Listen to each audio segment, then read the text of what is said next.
Mock Draft 4.0. 2 Let's weeks ago, Drew, go. we had you doing the even numbers while I did the odd numbers. Now we're going to go ahead and flip the script and see what we come up with this time around. So, obviously, with the Josh Allen news and some of the unfortunate things that's gone on with Rashee Rice, we might see some of the back end wide receivers flying off the board. It might be a no-brainer instead of being like, oh man, I don't know, they can go a lot of different directions. Now we're about to see how it kind of all shakes out. So if you are watching the mock draft 4.0 right now, first things first, you should go check out the 3.0 where we did the odds and the evens flipped. Same thing here. I'm going to have the evens. Drew's going to have the odds. Same situation as before. Drew, if you want one of the even picks, call up. Let's make a deal. Potentially, I'll either accept the call or I'll deny the call. Every single time that we did this 2 weeks ago, we accepted every trade. We picked up the phone. I don't know if I will this time around. We're going to have to see how it shakes out. Drew, mock draft 4.0. Are you ready to go? Yep. I'm going to take my full 5 minutes. Is that the first round? 5 minutes to make my decision here? Yeah. You are on the clock. Number 1 pick, Chicago Bears. What would it take? I mean, Caleb's only taken one draft visit, right? He's going to Chicago. We can slot him at the number 1 pick officially. I'll draft Caleb Williams. But what do you think it would take to get that pick from them? People always say it's the phrase "a king's ransom." It would have to be the king's ransom from 3 different warring countries. That's what it would take. Do you think you could do so the 49ers traded 3 first-round picks to get up to 3. So Yeah. could the Cowboys do 3 first-round picks and Dak and get to number 1? Would the Bears do that? I mean, that's probably the most available high-tier quarterback, right? Because they wouldn't do it for Tua, Right. and I don't think anyone else would be on the block there. That draft, could you get him at this point? Yeah, I don't think you can, just because of the whole purpose of moving away from Justin Fields, not just because of the performance wise, but it's resetting the rookie contract, right? And Right. if you go trade for a guy like Dak, you're not resetting your rookie contract. You're 1 year away, 1 offseason away from having to Yep. sign the guy, So, and you're just putting yourself in a cap hell. And I know you have the cap space to maybe make some moves, but the whole point is get Caleb. Hopefully he works out and he's really good. And then now we can go ahead and constantly build around him for the next 4 years. And our Super Bowl window is open right now. But that all depends, obviously, on Caleb. So I don't even know if it's really possible. I know they say they're, everyone says, oh, well, the phone line's always open and we're listening to phone calls. And I don't know how true that is. They might be opening up the phone call, but they might just be pressing mute on one side and laughing, saying, I'm going to listen, but I ain't saying nothing. Even if you don't love Caleb, let's just say through the draft process they fell in love with Drake May or Jaden Daniels, don't you just take them? You don't trade down to 2nd or 3rd. Just take your guy, a la Baker Mayfield from a couple years ago. I know there was a ton of smoke, and then all of a sudden Baker was the number 1 pick, and the betting odds exploded on draft day that Baker Mayfield was going to go first, and everyone's like, "What the hell? This isn't happening. No one's talked about this," and then he did. I don't foresee that here. So with my first pick, we're going to go ahead and take Caleb Williams. And with my first pick, which is the 2nd overall pick, I'm not going to mess this up. Now, here's the thing. I was potentially going to go in the way of the Jaden Daniels because of the betting odds and all that stuff. Now I'm going all the way back to the point where I'm drafting Drake May because there's too much smoke surrounding too many players. So when that happens, I'm going to go, okay, I'm going to go back to what it originally was probably going to be. There's too much conversation with too many guys. I'm going back to Drake May, which I think is the far and away better prospect, more than Jaden Daniels. That's who they should be taking, but that's who we're going with here today. The Washington Commanders taking Mr. Drake May out of North Carolina. Now you're on the clock with the New England Patriots. Do you want to mess this one up? No.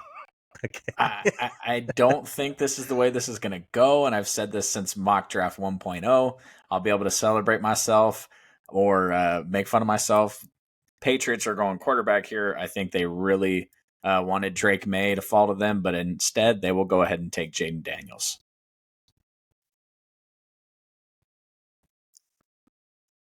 If Jayden Daniels is on the roster, I know he's the 3rd overall pick in the draft. Do you play him right away? Because you look at the talent on New England's offensive line, and not only is it just offensive line, but it's the wide receivers to get open. And you look at his play style as well and the reckless hits that he takes. Do you just sit him for the year because of his play style and because of who's on the team to protect him? Do you just sit him and say, hey, we got Jacoby Brissett for the year. Why don't you go ahead and sit back, relax, take a Patrick Mahomes, and let's get you in next year when we got a little bit more talent and you learn to protect yourself a little bit more? Or do you just play this guy right away? I'm going to avoid your question by telling you I don't think it falls out this way. And I think the Patriots start Drake May day one. And I think the Washington Commanders, with the support they have, start Jayden Daniels day one. Now, the way this just went and how we did this, I would not start Jayden Daniels day one for the New England Patriots. I would not. I think Drake May, he's a little bit more ready. Obviously, I don't want to hear pro style offense, all this crap that people spew, and then people are either successful or not successful in the NFL. But quite frankly, with the offensive coordinator in Washington and the way they've set that team up, I think they're ready to start their rookie pick right away. Yeah, that's fair. You got the fun one here. I think this one is interesting because I think this is where the phone calls could potentially come in. And if the phone calls are rolling in for the Arizona Cardinals, don't pick any of them. Minnesota's definitely calling. Here's the thing. That's your pick. So I think you don't pick up the phone. You have 6 picks in the first 90? Arizona, you made a lot of good moves the past couple of drafts to move pieces around to get, again, 6 picks within the first 90 is incredible. Now you need talent. You need talent right now. You need blue chip prospects. You have 2 first-round picks. You need to take these guys who are going to make a difference on your team, whether it is an immediate impact or it's a year 2 or year 3 impact. You need to take these guys now. Okay, because guess what? By the time you're going to be moving all these picks around, then maybe next year you take the blue chip guys, or maybe the year after you take the blue chip guys. By the time you come roll around, Kyler Murray's not going to be able to scramble around anymore and do the Kyler Murray things because that's what makes him good. You got to start doing it now so these guys can develop or, again, make an impact right now. So with the 4th overall pick, taking Marvin Harrison Jr., wide receiver out of Ohio State. Now you have the 5th overall pick. And I think this is where the phone calls could be rolling in. The phone is definitely going. As an even pick, I'll take a phone call from the Broncos here, but I'm pretty dead set on the Vikings here. Vikings are going to give up 11, 23, and a 3rd round pick. And this year or next year? This year. Oh, well, 108 is the closest we got to a 3rd. Is that a 4th? Yeah, let's do next year's 3rd then. Yep, and 5th. And probably like a 5th or a 6th but we're not going that deep, so it doesn't really matter. I'm going to force that one. All right, Minnesota Vikings on the clock now. 5th overall. J.J. McCarthy. Come on, Minnesota fans. I know you're out there. I know you've already been in the comments. Come on, baby. I'll put the betting odds up on the screen right now, guys. That JJ's not going in the 1st round. Yeah, JJ's going top 5. Suck it. I think this is really interesting because I've seen mock drafts on both ends where it's, we trade up to 3rd, we trade up to 5th, we trade up to 4th, whatever. It doesn't matter. The Minnesota Vikings trade up within the top 5 and select JJ McCarthy. I've also seen mocks shake out where, JJ McCarthy ends up falling. And I'm like, well, I could see either one. Is JJ McCarthy getting the Will Levis treatment? I don't know. I can't really put a pin in one way or the other. Either one is extremely possible to happen. But I think everybody's, they kind of showed their hand in trading for that the second first round pick. And this is what we're doing. We're moving up for this guy. So all we can do is kind of just read between the lines and try to make that selection there. I think even like if you don't trade up here, I'm not sure it makes sense for him to get past the Giants at 6. And then if he does, I don't see how he gets past the Vikings, Broncos, or Raiders 11, 12, 13. So yeah, I think he's going high no matter what. Yeah. I just No- I think Yeah, I mean honestly, I think he see could it. make sense for the Falcons too. And I know people will be like, "Oh, they just signed Kirk Cousins." Yeah, dude's coming off an Achilles and he's getting up there in his career. So you just signed Kirk because you think you have Super Bowl potential. It wouldn't be that bad to have that type of backup plan. So Yeah. And if you move up to 8th, it's a little bit less of a. I don't think you have to throw in the third first round pick for to get up to 8 overall for the Falcons. So it's a little bit less of a steep price. So you're really only giving up first round picks this year to move up for one pick to get your guy, and you're not sacrificing the future picks on top of that. So really not that bad of a pick or a trade there. are you about to get funky? No, I'm not gonna get weird here. I mean, it depends on who you're asking. I am gonna go wide receiver because his wide receiver room is horrible, but I'm gonna go Rome Odunze. Yeah, you are getting funky. I don't think this is funky, man. The meetings that Rome has had with New York have gone extremely well. I think Rome fits better into the offense. Rome fits better into this offense better than Malik Neighbors does. You have too many guys with a weird amount of speed on this team. You need a guy who can be open at the correct time. And I think that's what Rome brings you. He's our wide receiver too. Big believers in Rome. And I know it's not just us. The consensus on Rome is getting higher and higher each day that passes. I think this is a good possibility Rome goes here at 6th. So you have 7th overall to the Tennessee Titans. Where are we going? You know, I'm on board with him, wide receiver number 2. I just don't think we'll see. I'm so excited for the draft, man, just because we've done so much of this and it's all out there for people to see. Titans are going to go chalk here. They need a tackle. The best tackle on the board is sitting there. Consensus, whatever that word is. Best tackle on the board. They're going to go ahead and take Joe Alt, nice and easy.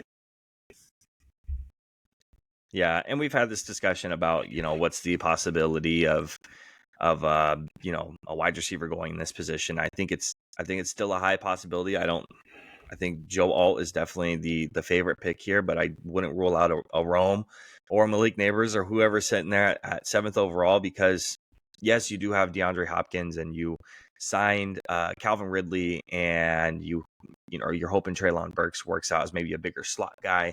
Now that he doesn't have to have all the pressure on him to try to be a 1 or even a 2, bring in one more wide receiver, because DeAndre Hopkins is only under contract for 1 more year and he's aging. So I think that's still a possibility. I think the Titans honestly would like to move out of that pick if they could, but I just don't see who's trading up for 7. I don't think there's any reason for any team to trade up at that point.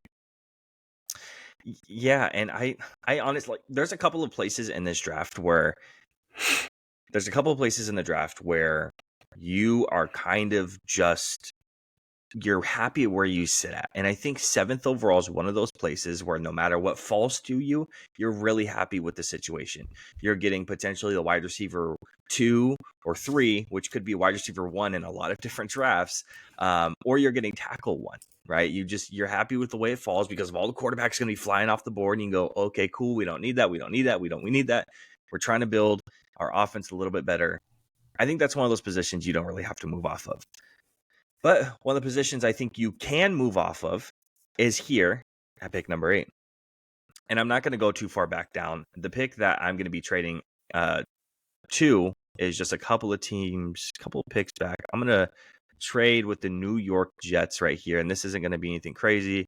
We're going to go 10. We're going to go 8. And then we're going to go with because we're only moving up a couple of spots. I'm only going to go a 3rd this year, this is a 4th, so I'm actually going to go a 3rd next year. It's 2 spots up. The Falcons are moving a couple spots back, and they're still going to get the guy that they want to get, whether it's the top edge rusher or the top corner, just moving a couple spots back. New York Jets are moving up for a very particular Malik Nabers sitting on the board right now. I've had the conversation with you about the whole the Jets are a right now situation. They're not trying to build for the future, particularly. One, Robert Saleh and the GM's jobs are on the line with this year. And Aaron Rodgers is aging. And you want to make sure your Super Bowl window is here and now. And drafting another weapon on the offense is going to give that to you, especially the way you built the offensive line in free agency. I think you're a little bit comfortable now trading up a couple of spots, taking Malik Nabers, and running on. How do we feel about that?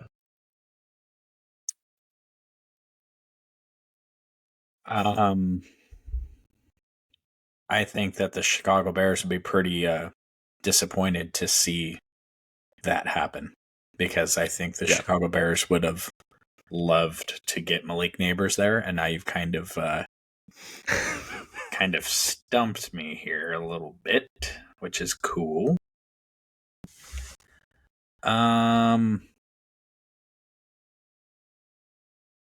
Boy, I wonder if they get out. They could, especially they're probably looking for one of those guys to fall, right? And I don't know if they really trade up for any of the guys, because I don't think Atlanta's moving back one spot. I don't think any of these other guys are moving back any. So unless they're gonna go try to move up to pick 4 to go grab Marvin Harrison, that'd be funny. But besides that, I think the Bears are at a sit and wait and see how the draft kind of shakes out to see what falls to them.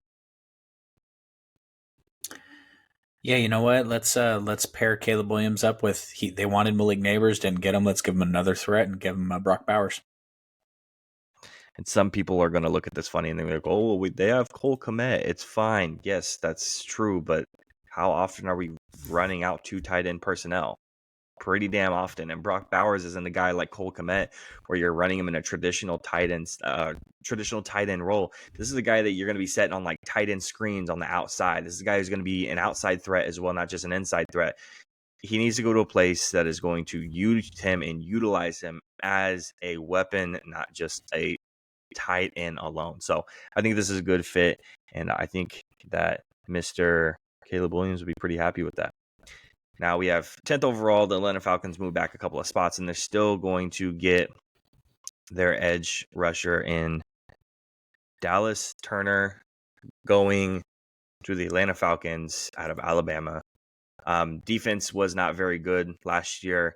Even if the Bears take edge rusher, which is a possibility at 9, I think they're still comfortable with either taking a Verse, or I also think they're comfortable taking a defensive tackle in Byron Murphy, Jazon Newton, or even you could take one of the corners. You kind of have your pick of the litter of what you want by just moving back a couple of spots, picking up an extra pick next year, or 2, or however the extra picks, essentially extra draft compensation, and then you still get to pick a player that just kind of falls to you. I'm glad you finally come around on the he's going to be a top 10 pick, top 15 pick, because I know you haven't been a big fan of him. It's not. It's if we were doing a what would we do draft, it would, that's to me. If that's a what I would do pick, I'm going Verse a lot too. If I'm looking for just an edge rusher who's a mechanic, and I'm going Latu. If I think I'm going for a guy who is going to have a long, successful NFL career, and he might not be a double-digit sack guy, but he's going to be a terror in the run, and he's going to have a long career, like a DeMarcus Lawrence, I'm going Verse. But that's me. I'm a little bit different. So I originally was going to take Brock Bowers here for the Chargers, which was kind of the inspiration. But then you kind of scrambled me with the wide receiver not falling to the Bears there, because I think the Bears feel really good about getting a wide receiver at 9. Yeah. And since he's no longer available, then we can probably grab one at pick number 23. Yeah, I'm going to take our first corner off the board really early here and go with Terrion Arnold to the Los Angeles Chargers. Okay. Arnold over over Quinyon Mitchell, huh? Purely just what I'm seeing. Okay. I think that's fair. Let me go ahead and match up both of my... Perfect. Okay. Okay. I've been debating this pick for... When did I text you? Tuesday? I've been debating this pick for 3 days. I've hopped into a mock draft every single day, a couple times a day, and then I get to this pick and I don't know what to do with myself. And I go, you know what? I'll figure it out when I get there, and I swipe up and I leave it alone. Because this is a place that I can get weird in. I can either go an interior defensive lineman, but do I want to pick one at 12? It feels a little bit high and it feels a little bit rich. Do I want to get really weird and go with a quarterback? Do I want to go with a wide receiver? How much do they really need edge rusher or corner is really the question. So, and then the other thing is I'm having trouble trying to find a trade partner that would pick up far enough to go maybe grab an offensive tackle. So I'm having a hard time with this one. So what I've kind of decided to do, spur of the moment, is I am going to go quarterback. And I know it's really, really early for another quarterback to go off of the board. And I've seen it multiple times from multiple podcasts and news networks. I've seen it happen. Now the question is do I go Nix or Penix? You said to me a little while ago, Sean Payton is going to find his guy and draft him. And I am buying into it a little bit further and further where he goes, I don't really care what the rest of the NFL does. I don't really care what the rest of the NFL thinks. I'm going to do what I want. And I think that he's going with a guy with a cannon of an arm who sits back in the pocket and is probably one of the better, if not the best pocket passer out of the top 5-6 guys. And I'm going to go Michael Penix there at 12 to the Denver Broncos. Again, I know it's early for a lot of people, and it's early for me as well. But that's where I'm going to go ahead and go. And I don't think it's that weird. I've seen it a lot. What would your second option be if you hadn't gone quarterback? Because I know who I think is going there. I can either go... honestly would look for a trade partner to trade down out of. I don't know if it's a weird spot. We just talked about how a couple of places, they really like the spots that they're sitting, right? Pick number 7 for the Titans because they could just wait and see what falls to them. The Atlanta Falcons kind of get to wait and see what falls to them. But a pick spot that I don't like is here at 12 to the Denver Broncos. So I think if they sit at 12, they take Latu. Oh, okay. They just bypass Verse. They just go straight to Latu.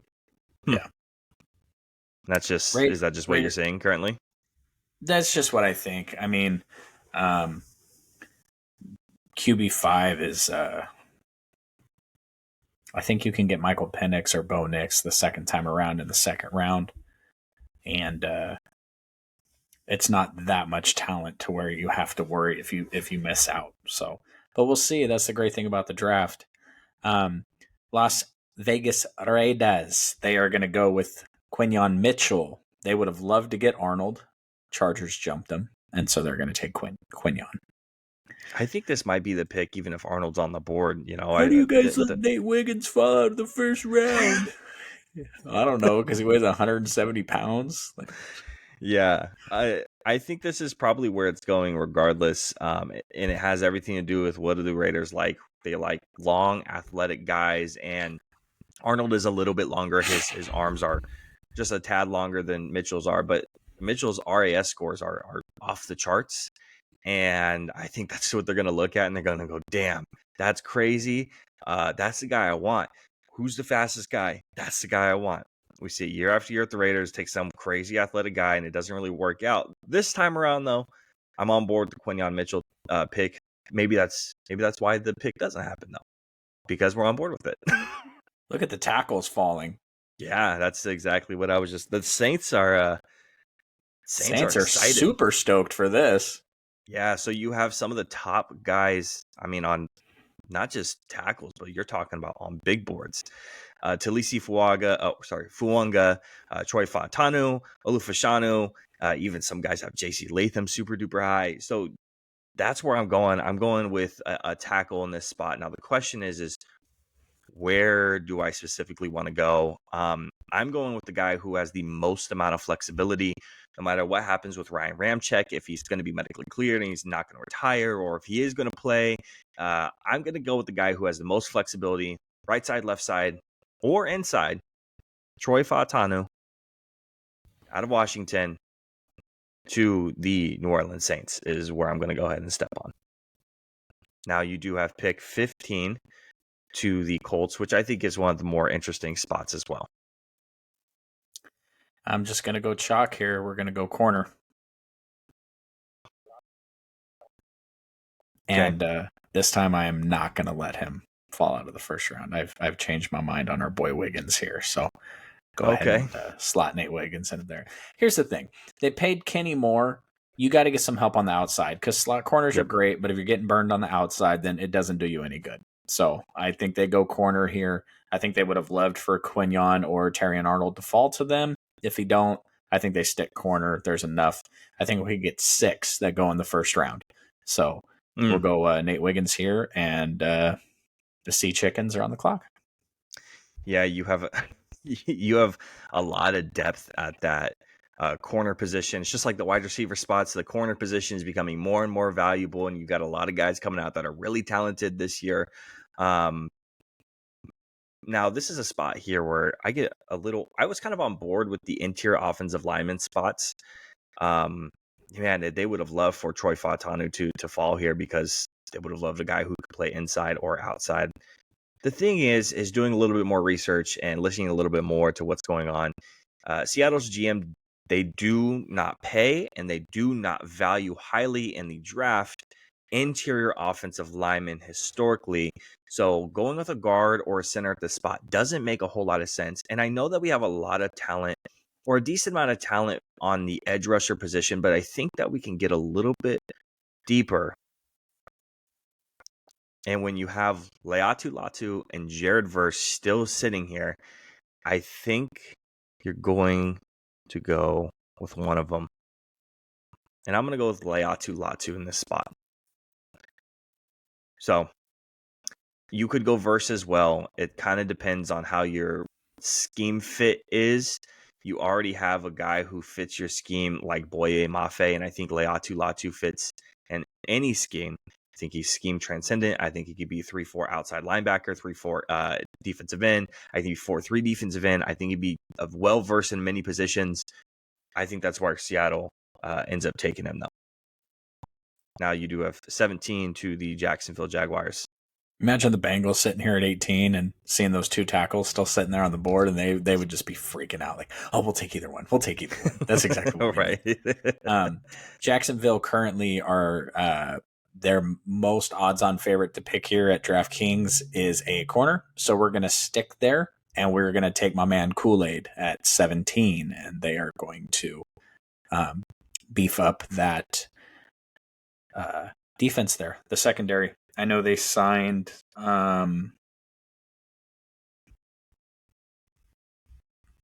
what's his name? Ronald Darby. But they cut another guy, and their secondary is still a little light, and they've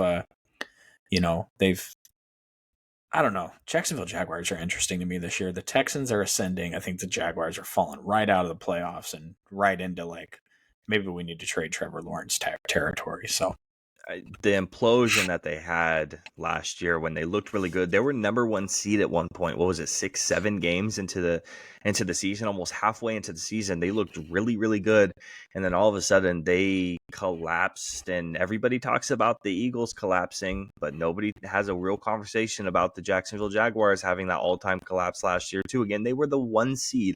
They were poised to take it, and they fell flat on their face. So a lot of weird conversations around Trevor Lawrence and the Jacksonville Jaguars. When we get to all of our predictions, when it gets closer to the season, it's going to be interesting to see how it all falls out, because it's going to be one of those things where I'm going to have to put up all the teams in a spreadsheet and be like, you get a win, so you get a loss, and you get a win, so you get a loss. I'm curious to see how many wins the Jacksonville Jaguars are going to shake out to get, because it's probably not going to look great. Now, looking at the Cincinnati Bengals, just like Drew said, they're jumping for joy. They're super duper stoked. They're excited. And you're going to be looking at Talisi Fuanga and Olu Fashanu. I'm going to take Fashanu here. What are we drafting offensive tackle for? Because it sure as hell isn't to run the ball. It's to protect Joe Burrow. That's the entire point, is we're taking a tackle to protect Joe Burrow. Well, guess what? Olu Fashanu, to me, is the best pass protection tackle in this class. The run blocking is a problem, and I thought maybe he could fix a little bit of that. But when God gives you little hands, historically little hands in the draft, that's probably why you can't run block very well, because you can't get a grip on anybody.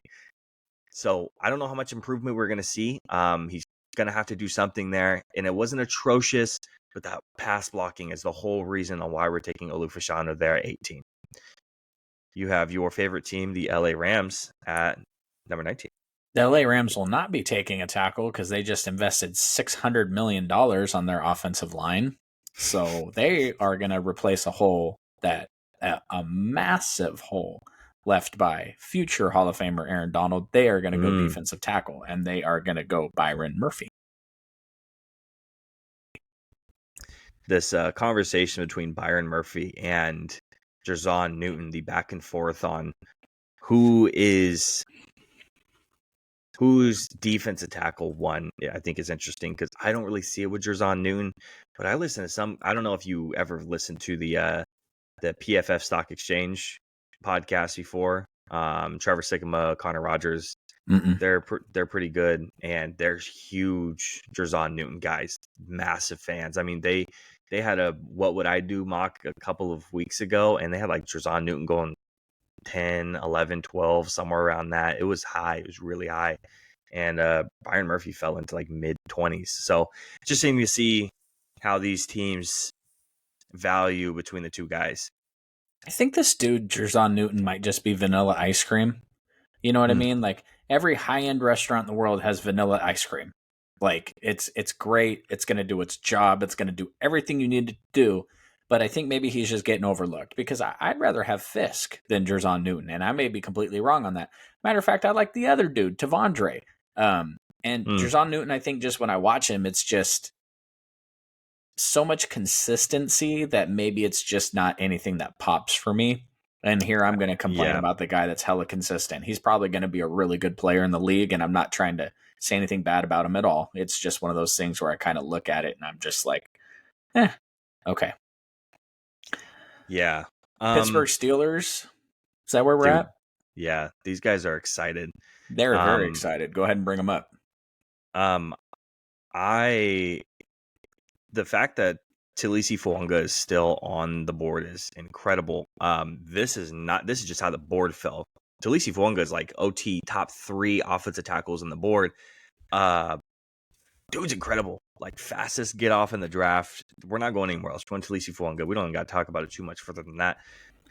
We're going to be looking at a team that's probably going to want to run the ball a ton, and he's one of the better run blockers in this draft. I love Talisi Fuanga. I hate that he dropped to 20 because, he's 4 picks away from the Cowboys, and it just, the closer it gets, and a guy that you really like comes off the board closer to it, just breaks your heart a little bit more, and a little bit more, and a little bit more. Yeah, I think that the Steelers are going to be like Amarius Mims, J.C. Latham territory. So if someone like that falls to him, I mean, that's going to be one of those where the pick is in after like 23 seconds. So yeah, right. The pick was in when Roger Goodell was announcing the pick before. So when they were announcing the Rams pick, the Steelers already ran up the card. We do have the Miami Dolphins at pick 21. The Dolphins are going to go offensive line here, but they are going to go interior offensive line, and they are going to take Mr. JPJ.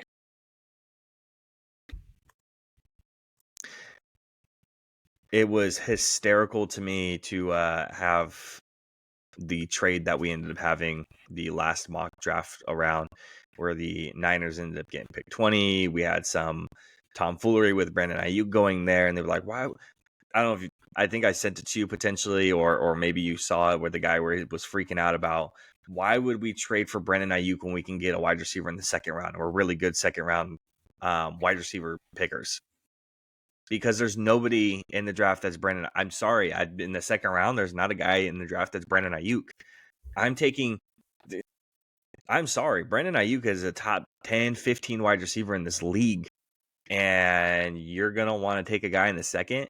That's the whole reason why he's like, maybe I can get out of San Francisco, because he knows how good he is. San Francisco knows how good he is, and the rest of the league is like, if you take his touches and his targets and you just give him the same amount that CeeDee Lamb had last year, he's like all-time great territory for his season last year. It's just, but that's what happens when you have a team that has a million weapons, and that's kind of where you go. So that was pretty funny. I love the comment section. Dude, like, keep it coming. The comments was Haki said, "Oh, well, we would take JPJ at 20." And so I got curious.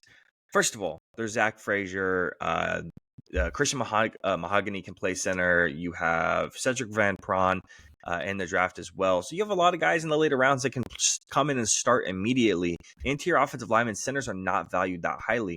And you go back and you look historically in the past couple of years on how high these centers are coming off the board. And it's not that high. 20 is a really high pick for a center. Yep. So I've seen some people like take a look at 16 to the Seahawks. I mean, that's crazy high for a center. So I don't think some people realize that. We're not talking about Jackson Powers Johnson as a generational center. Tyler Linderbaum I would have above JPJ coming out. Creed Humphrey I had coming, ahead of him coming out. So there's a couple of these guys that got drafted lower than JPJ, and he's going a little bit higher. So everyone has to pump the brakes a little bit. Go look historically where these centers are coming off of the board and ask yourself, do I really need to take a guy this high? So, but pick 22 to the Philadelphia Eagles. Man, defensive back. And there's one guy sitting here that has a ton of versatility. And Cooper DeJean. Oh man, that would I think that would get my dad a little bit fired up to go 2 picks ahead of the Cowboys, and I think he'd be pissed.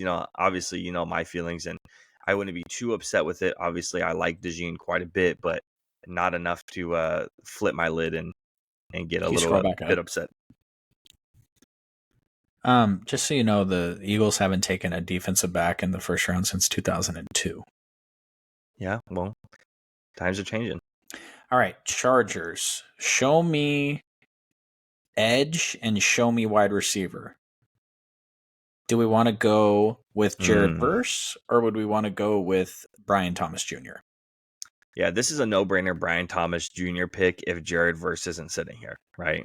Oh, yeah. I mean, that's why I said scroll back up. Did we miss Jared Verse? That's why I wanted to see it, because I have Brian Thomas Jr. slotted in here. They brought back Khalil Mack. They brought back Joey Bosa. They took a corner. They've focused a lot on let's get my man some help, and let's draft Brian Thomas Jr. Absolutely. I'm tired of Justin Herbert not having any help at this point. Get him something. Now is Jared Verse a Cowboy?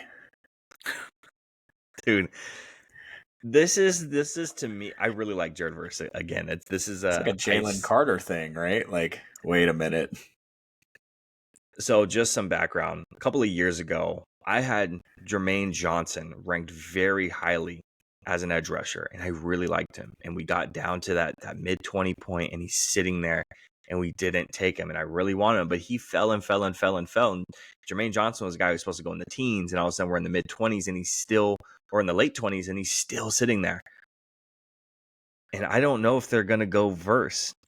I think Verse is oh man, I really like Verse. But the problem is we need help on that offensive line. I don't believe in the guys that we have. So for me, I want to go with Amarius Mims over J.C. Latham. Yes, I know.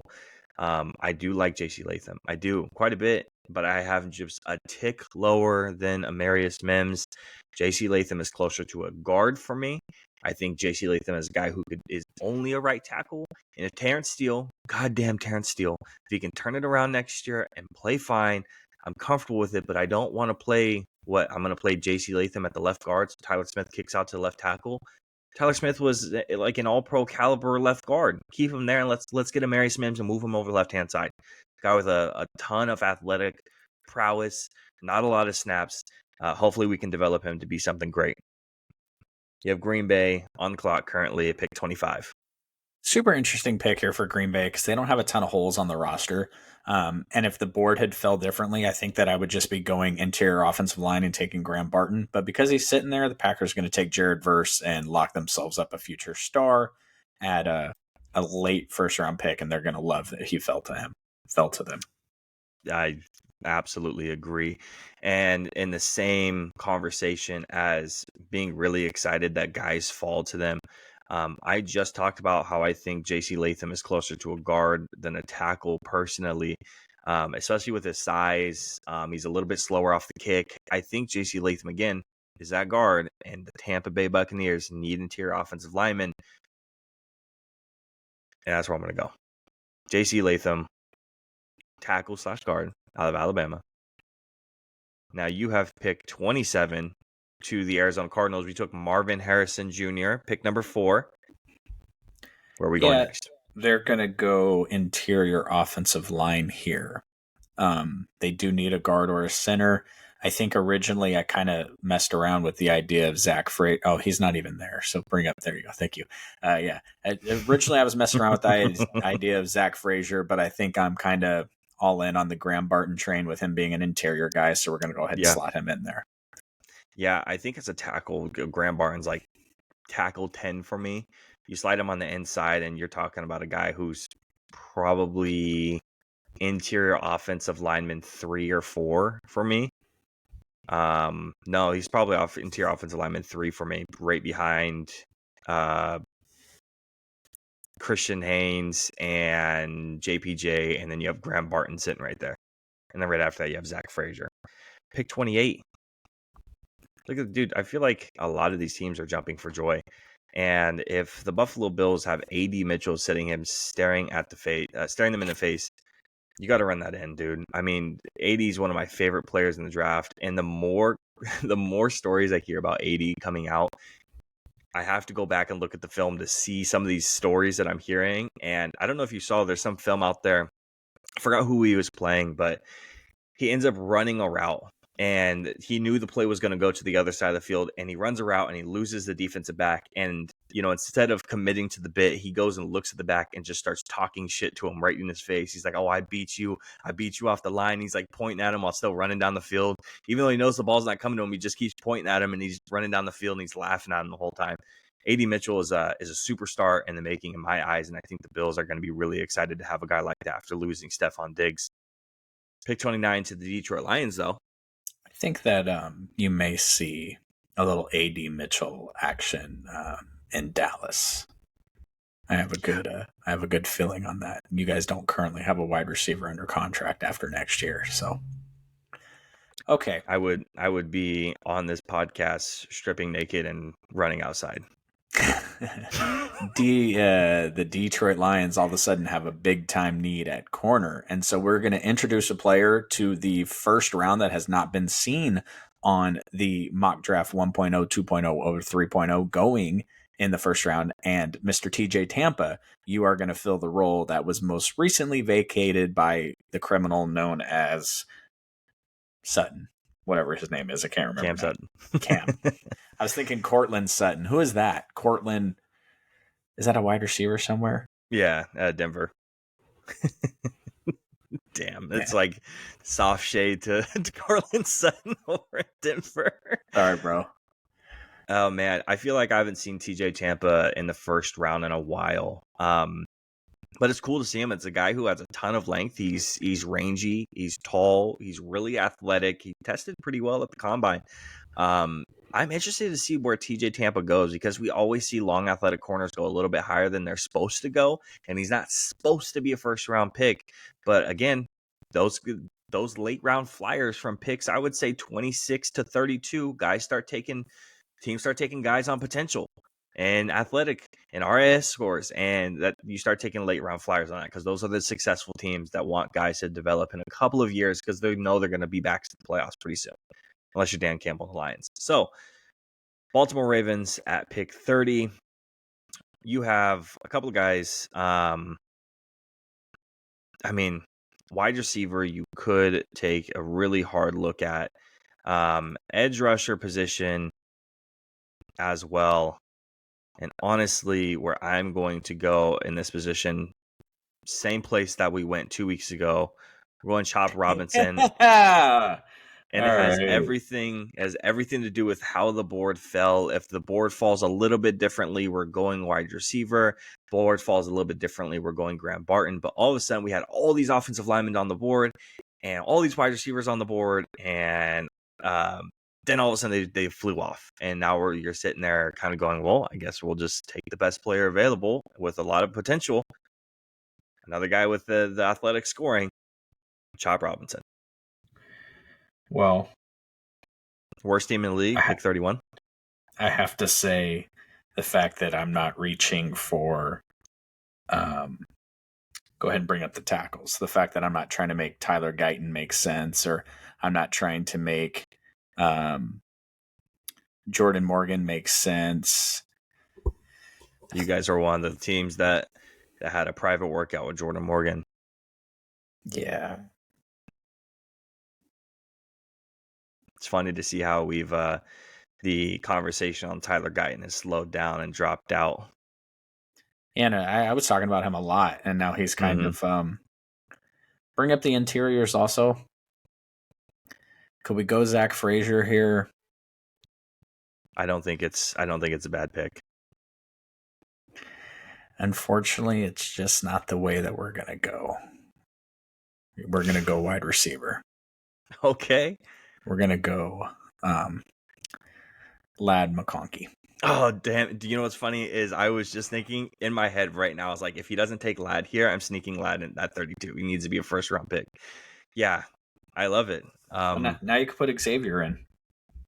It's great that we are looking more and more at a guy who's getting a little bit more recognition. Ladd's a really good receiver.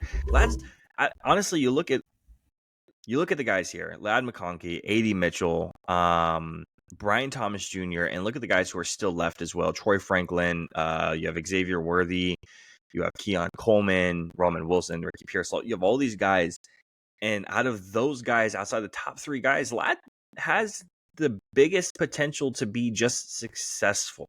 Brian Thomas, all those other guys, A.D. Mitchell, have more potential to be really, really good high-level wide receiver twos or even ones. But Ladd, I think, is going to have a long, successful NFL career. I don't think there's a scenario where he isn't successful. So him going to the worst team in the league is pretty unfortunate for him. But Kansas City Chiefs all of a sudden have a glaring wide receiver issue. They already had an issue.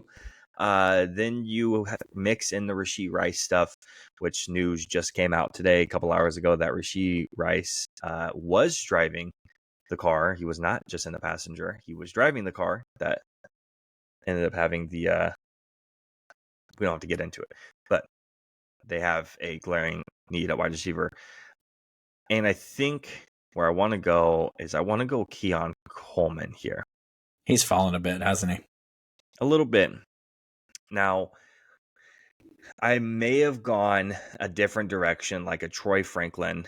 That's interesting. I've never seen this one. Huh. Alrighty. What do we get? Do we get a grade? No, I think that's what they're trying to fix, is us not getting a grade. I don't know what the deal is of not getting a grade when you do a full first round mock, but I've never gotten one.